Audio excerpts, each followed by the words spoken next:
Welcome back.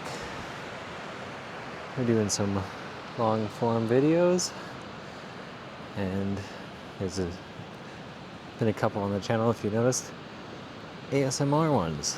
This is one of the ones I want to take the opportunity to walk you through the trail on the way back. Take us about half an hour. We'll see some neat stuff. We have the river on our right. We have a bunch of trees on our left. Some different trails to take. I haven't been this far before, so we're going to stick the way I came in, as that looks like. It's an old 4x4 path. This one kind of has a 4x4 path. That one goes by the river. If you keep a sharp eye out, you can see the different old man's beard. The light kind of greeny hanging lichen down from the trees. All the old mosses, the salao bushes, as well as some fire pits and a bunch of moss. We got some fir trees, it looks like mostly, some hemlock, and then a bunch of bushes. I think this is the right way.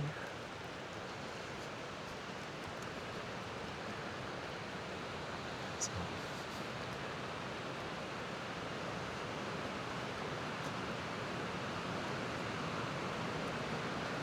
got some nice rocks along the way too. Found out something cool with the new gear, as long as I don't drop it. On a wide angle. Ooh. You can see all the different trees, and in future adventures, you will now be able to take a look underwater. Give a little test. Sometimes you don't always see everything from above.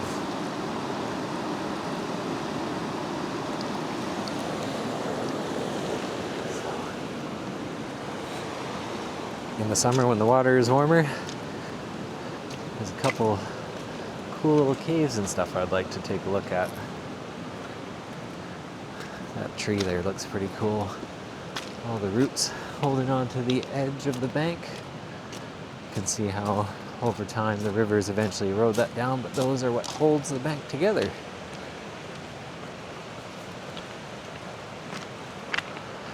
Red cedar here. Some more old man's beard.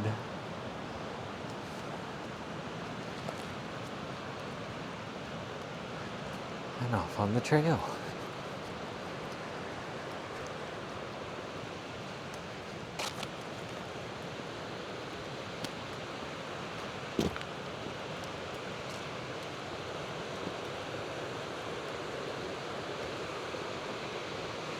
Oh, that trail does connect up. Sweet. We came from that side. We'll go this way. There's a black looking knot on here.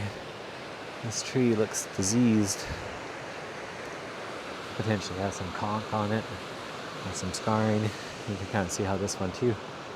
It's got something going on that side. Some scarring on that one as well. In my time as a log scaler in forestry at one point, it was cool because you would sometimes see frost checks, old growths like that. You get to see when they cut into them and find out what was underneath. And sometimes when a tree was struck by lightning and didn't die, you could see the scar spiral all the way down. Sometimes when they got hit, you would also find that they would just explode. And it's crazy that pretty much just electricity would do all of that. So, yeah, just a beautiful, beautiful spot in here.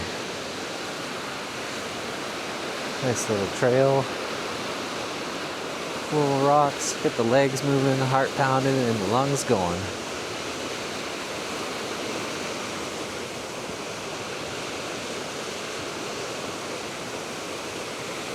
red cedar on this side too.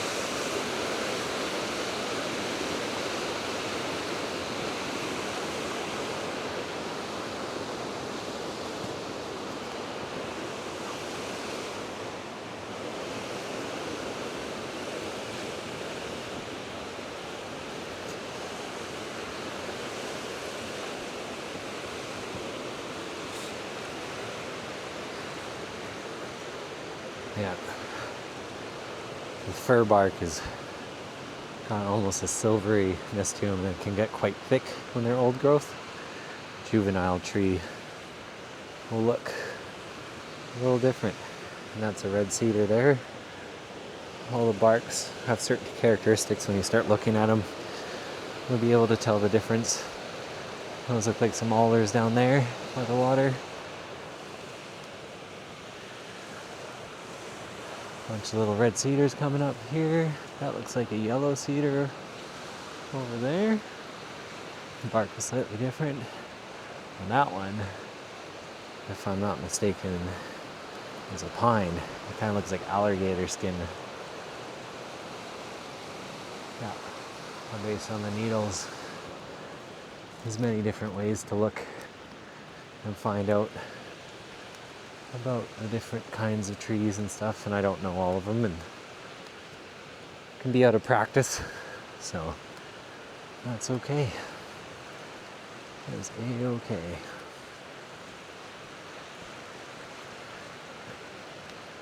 As you pay attention and learn one thing at a time too, you'll become more and more familiar.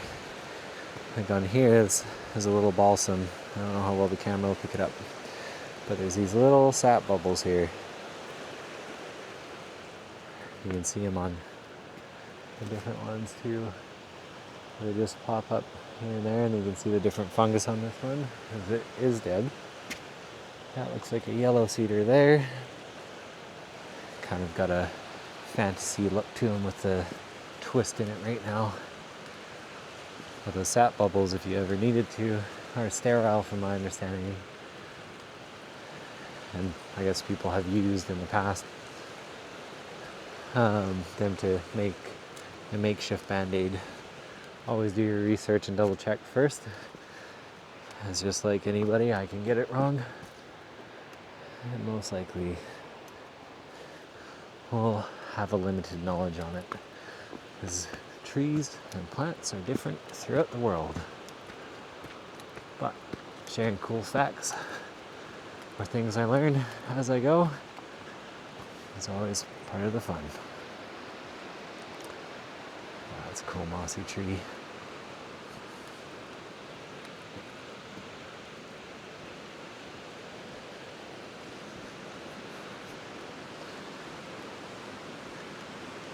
Yeah. Sweet smell moss. And the old man's beard hanging down from the tree. And the way the different needles, the fern needles there, also super fragrant. You can see them all around.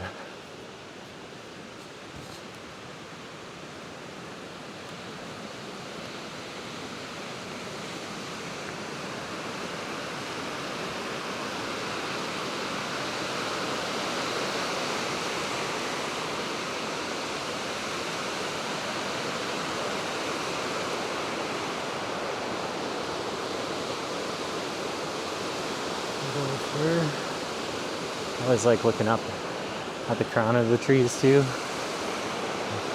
You can get an idea of where they had more access to light. And the tree branches predominantly go off the riverside there until you hit higher up.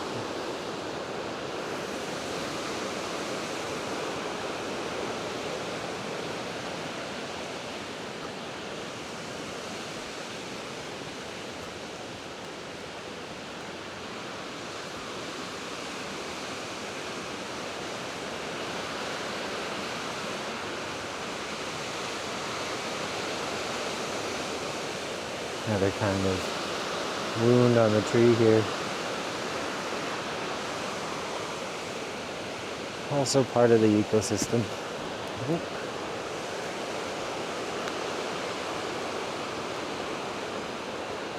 The then standing trees tend to become homes for birds and insects and other things, and spots to overwinter. The nutrients recycled back in the soil as it decomposes. Nature tends to be a very good repurposer and full circle kind of systems. Looks like that tree came down and got stuck into the other ones. Sometimes they'll do that and then they'll start and keep growing, and one of the branches will become the main stem and it will all of a sudden shoot up and look kind of weird. Or if you see one that's really hooked, from my understanding, the First Nations used to bend the trees in a specific way to give them a guide on where to go to important points of water or hunting grounds, or even some of the canoes and stuff that they were working on, because they would grow trees for generations kind of thing and mark them out, and that would be that tree. Again, I could be getting this wrong, so I'm doing my best, but I'm learning just like everybody else. And they would mark them out and they would go carve them, and you'd have that canoe for a long while. But many of the places that used to have those were logged, and those trees were also cut down with them. So cool. Cool.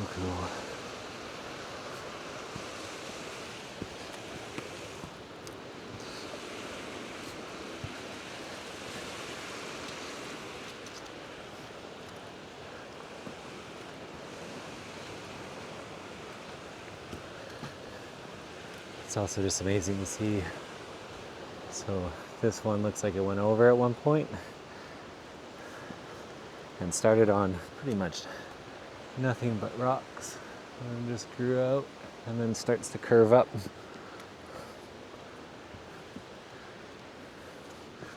Just perching and finding wherever they can be. And you can see here, so this is what I'm talking about. This is fir, and it's super thick. It's probably, I'm guessing to the actual wood, probably 5-6 inches thick. And that bark actually becomes fire resistant. Looks like there was a fire through here at one point, maybe.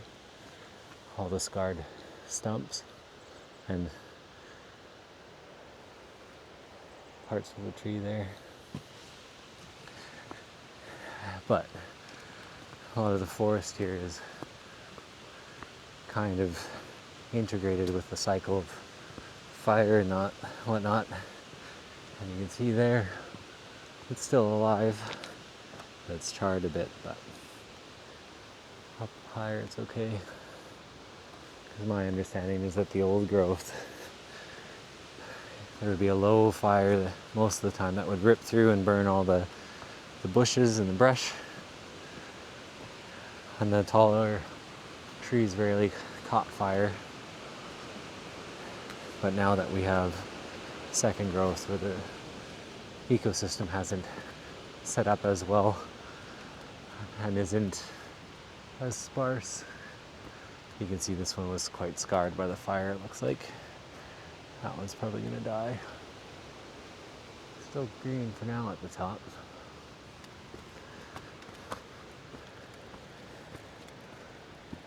But a second growth forest, there's a lot of wood side by side, kind of like you would when starting a fire, campfire, you would have the small stuff.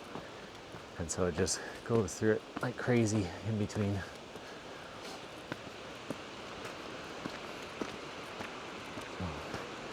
And sometimes, I'm not saying this one, but I've been in spots where you could still see the signs of the fire 125 years later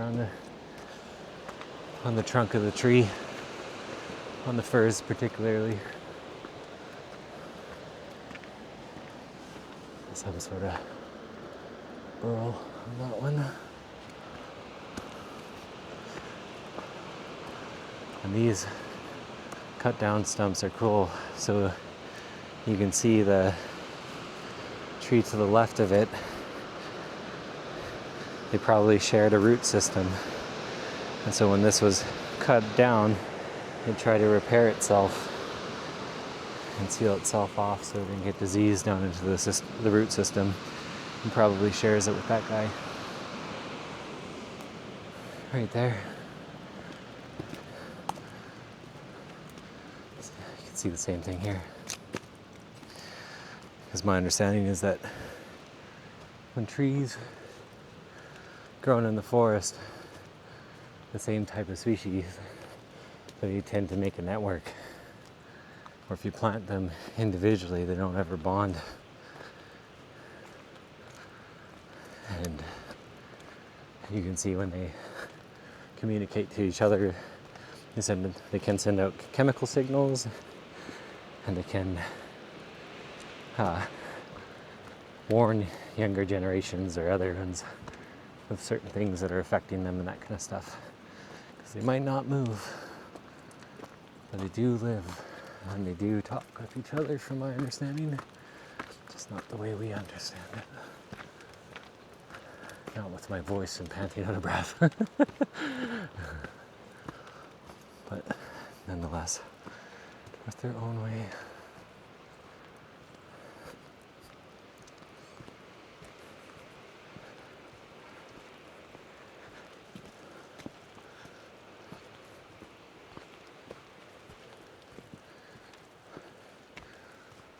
You can see the cedar is dead here.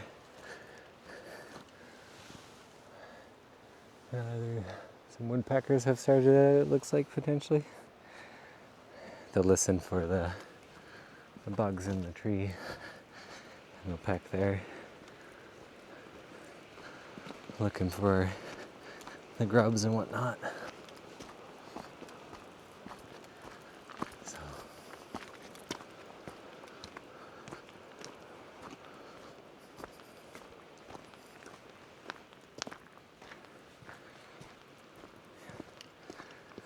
tell the forest is getting a little quieter as the sun is setting.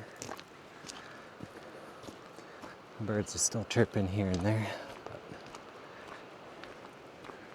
that's when the forest goes dead quiet. You can generally know something bigger than you is in the area.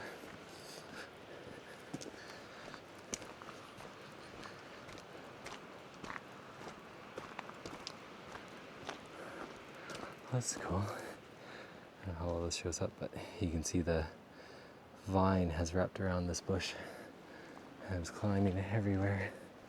Almost looks like hand-woven rope.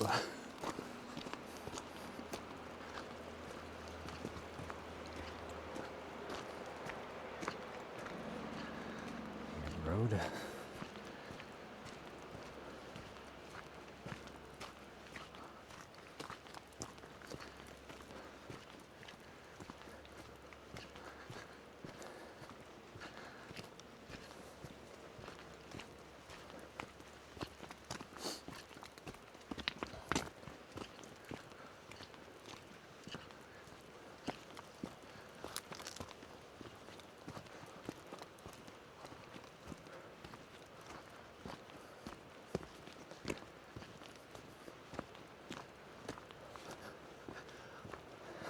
Beautiful walk in the trees. It's a sign of setting.